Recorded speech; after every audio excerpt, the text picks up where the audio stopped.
Baik. Sekarang ini semua orang nak popular. Tak kira lah dia penjual sayur ke, dia penjual kosmetik ke, dia penari ataupun penyanyi, pemimpin ataupun rakyat biasa. Semua nak popular.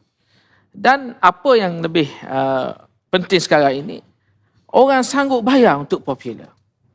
Sanggup bayar media platform Facebook ke TikTok ke untuk mempopularkan diri dia sendiri.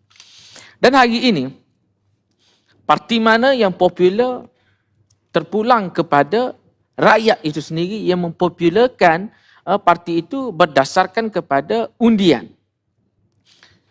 Pemimpin perlukan populariti yang dibantu oleh sekalian rakyat.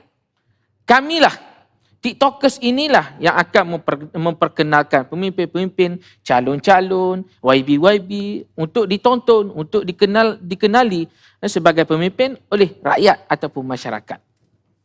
Jadi hari ini, berbalik kepada Perikatan Nasional yang lebih popular. Bagi saya, lihat popularnya lebih kepada mana. Pada hari ini, kalaulah UMNO, dia popular kerana seringkali dituduh bahawasanya penjilat DAP contoh.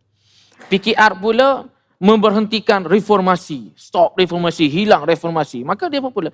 PN pula satu hari ini terkenal dengan fitnah contoh. Contoh terkenal dengan fitnah. Sebab kekalahan pemimpin-pemimpin di dalam mahkamah disebabkan oleh fitnah, maka dia popular. Dan setengah parti juga akan popular dari segi undian. Perikatan Nasional dia menang di Kelantan, dia popular di Kelantan, dia popular di Terengganu, dia popular di Kedah sebab dia menang 3 negeri. Dan Pakatan Harapan Barisan Nasional juga popular di Pulau Pinang, popular di Negeri Sembilan, popular di Selangor sebab dia menang. Dan akhirnya popular itu kita nak pergi ke mana?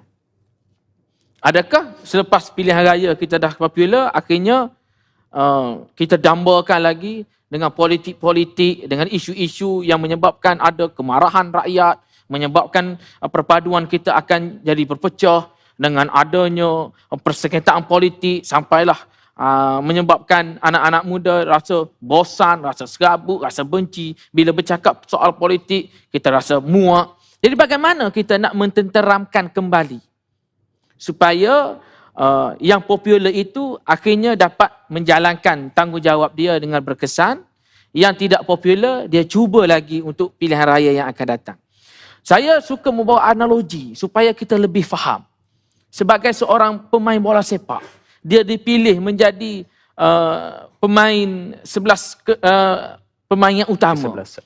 Jadi kita ada juga pemain simpanan. Pemain utama sebelah orang yang dipilih oleh jurulatih bermain di atas padang. Tetapi sampai satu masa, pemain simpanan ini perlu untuk gantikan pemain supaya permainan itu diteruskan. Tidak ada cacat celah. Supaya yang sakit akan diganti kepada yang sihat.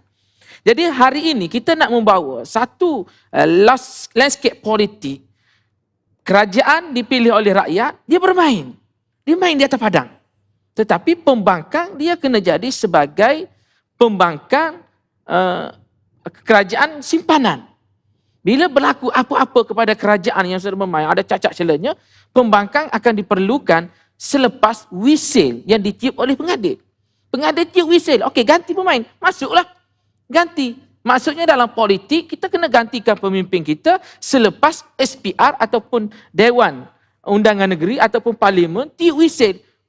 Bubar DUN, bubar parlimen. Maka ketika itu, pemain gantian itu tunjukkan kualiti dia. Sebab bila kita main bola, pemain sedang main atas padang. Pemain simpanan ini tetap juga bersenam dekat luar padang, betul tak? Supaya bila-bila masa akan dipanggil untuk menggantikan pemain, supaya pemain itu lebih lancar. Jadi kita membawa popular politik negara kita Malaysia ini seperti politik di Jepun. Bagaimana pembangkang di Jepun menjadi pembangkang simpanan kerajaan kepada rakyat. Apabila berlaku keburukan di dalam kerajaan, bila-bila masa pembangkang ini akan menggantikan kerajaan. Tetapi kita kena tunjukkan satu politik yang matang. Bukan politik yang mengadu domba. Bukan kita popular kerana fitnah. Bukan kita popular kerana perpecahan. Kita popular dengan kasih sayang. Kita popular dengan politik yang baik. Kita popular dengan TikToker kita yang menjadi penyampai yang baik. Elakkan daripada adu domba, elakkan daripada fitnah, maki hamun dan sebagainya. Sama juga, bukan hanya menjurus kepada TikTokers, dia menjurus juga pada penonton. Dia menjurus juga pada pendengar. Pendengar kita komen-komen yang baik-baik. Supaya penyampaian kita berkesan. Itu yang kita nak popular. Tidak ada gunanya kalau kita popular, kita jadi pelakon. Tapi pelakon kayu. Kita jadi YB, tapi YB dungu. Kita jadi TikTokers, tetapi TikTokers yang dibenci oleh masyarakat.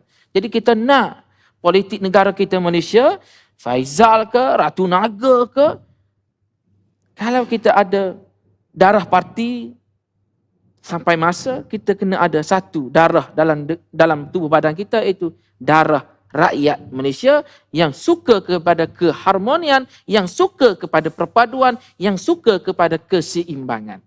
Jadi insya-Allah saya yakin dan percaya selepas ini siapa sahaja jadi TikTokers, dia akan menjadi pejuang dan penyampai suara rakyat yang berkesan. InsyaAllah. Terima kasih Tuan Wan Mahusin.